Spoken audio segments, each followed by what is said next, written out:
Assalamualaikum warahmatullahi wabarakatuh. Gimana teman-teman, kabarnya sehat selalu ya. Semoga kita diberi kemudahan dan kelancaran dan rezeki yang melimpah untuk melunasi hutang-hutang kita ya. Oke, pada kesempatan kali ini saya akan membahas pertanyaan yang sering muncul ya di kolom komentar atau ke chat ke nomor saya langsung gitu kan. Apakah pinjaman online itu aman, Bang? Masih menanyakan aman. Bahkan kalau ada judul pinjol aman di Galbay, itu banyak tuh yang nonton. Jadi kalian tuh akan cari pinjol aman. Terus kalau gagal bayar itu amannya gimana? Oke, di sini saya akan bahas jika kalian sedang gagal bayar atau sedang galbay ya. Banyak dari kalian bertanya apakah pinjol seperti Shopee, Kredivo, Akulaku, Rupiah Cepat, dan lainnya dan sebagainya aman untuk digunakan atau digagal bayar. Oke, di sini saya akan mencoba menjawab pertanyaan itu dengan cara sederhana ya dan jelas nih buat kalian pahami. Nah, apa sih yang dimaksud dengan aman? Nah, sebelum membahas lebih lanjut, mari kita tanya pada diri sendiri, apa arti aman menurut kita? Mungkin bagi setiap definisi orang itu bisa berbeda-beda, berbeda sudut pandangannya gitu. Yang pertama nih, mungkin bagi orang-orang, aman tidak sebar data. Pinjol tidak membocorkan data, pinjol itu tidak membocorkan data pribadinya atau kontak daruratnya. Yaitu yang disebut dengan aman tidak sebar data. Terus aman dengan gagal bayar dengan pinjol itu ada yang mengatakan aman tidak masuk SLIK OJK. Nah, tidak ada risiko tercatat di sistem layanan informasi keuangan atau SLIK OJK jika sedang gagal bayar. Terus yang ketiga nih, tidak ada DC atau debt collector lapangan, tidak ada yang bertugas untuk menagih ke lapangan yang mendatangi rumah. Mungkin definisi aman ada yang mengatakan seperti itu.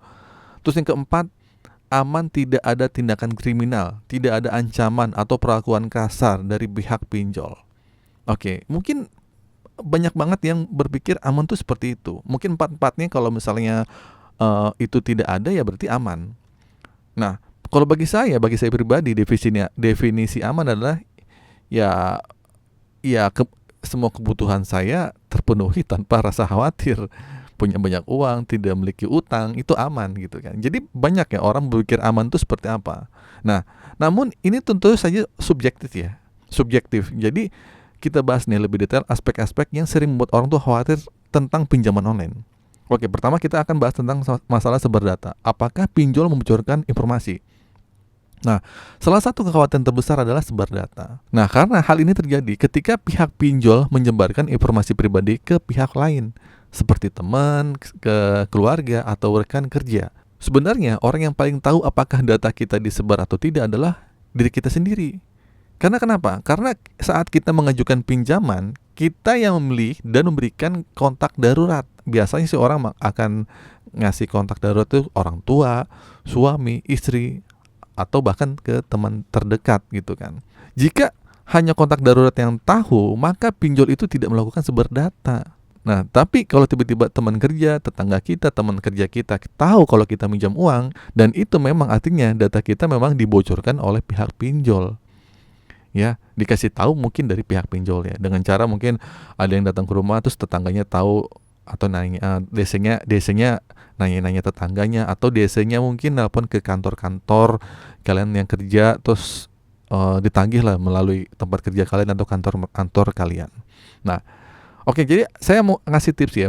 Mungkin berikan kontak darurat itu benar-benar yang bisa dipercaya.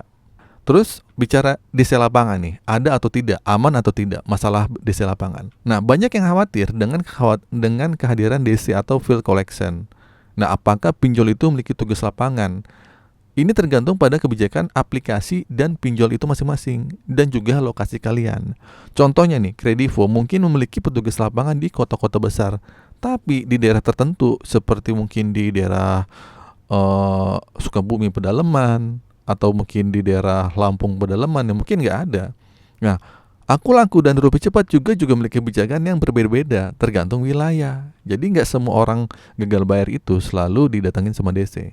Nah, jika setelah 3 bulan tidak ada petugas yang datang atau DC lapangan datang, kemungkinan besar di wilayah kalian itu tidak ada petugas lapangan. Tapi bisa jadi mungkin biasanya 5 atau 6 bulan, kalau DC-nya lagi rajin ya datang-datang aja. Nah, namun jika baru telat seminggu sudah ada yang datang, maka memang ada petugas DC aja di situ gitu. Nah, ada juga yang telat seminggu tuh datang, ada aja. Mungkin emang ternyata di daerah kalian atau kantor si DC itu emang deket di daerah kalian. Oke, yang jadi catatan penting ya buat kalian, petugas lapangan tidak diizinkan merampas barang kita nih, seperti motor, HP atau apapun yang ada di rumah itu nggak boleh, ya. Hal ini melanggar hukum, jadi tidak perlu khawatir soal penyitaan barang itu nggak ada. Nah, terus jadi pertanyaan juga, apakah bisa dibawa ke ranah hukum nih? Banyak yang takut akan dipenjara karena gagal bayar pinjol, ya nggak? Nah, faktanya tidak ada nasabah pinjol yang dipenjara karena gagal bayar pinjol, itu nggak ada. Hingga saat ini nih, udah ratusan ribu orang, 1 juta orang mungkin yang gagal bayar pinjol, tidak ada sampai yang masuk penjara sekalipun, ya. Yang biasanya terjadi hanyalah penagihan melalui telepon intens di spam dan kunjungan desa lapangan di berbagai daerah aja. Nah, karena itu ya jangan membesar-besarkan masalah yang sebenarnya kecil.